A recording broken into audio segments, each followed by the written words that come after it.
Sasa tuachie huyu rais atuambie twende right na twende right. Akisema twende left, twende left.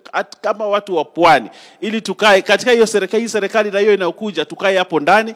Ile maneno watu wanapata kwingine kwa sababu wako kwa serikali, sisi tupate. Na hiyo ndio tutakuwa tumemaliza ile shida tuko nayo pwani.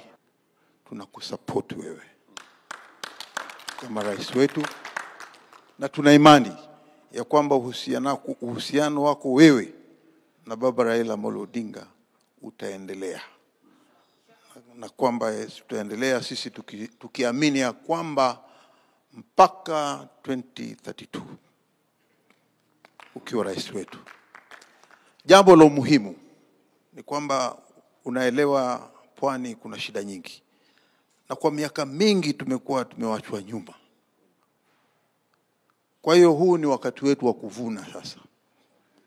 Tumempata rais ambaye anatupenda sisi na sisi tunampenda.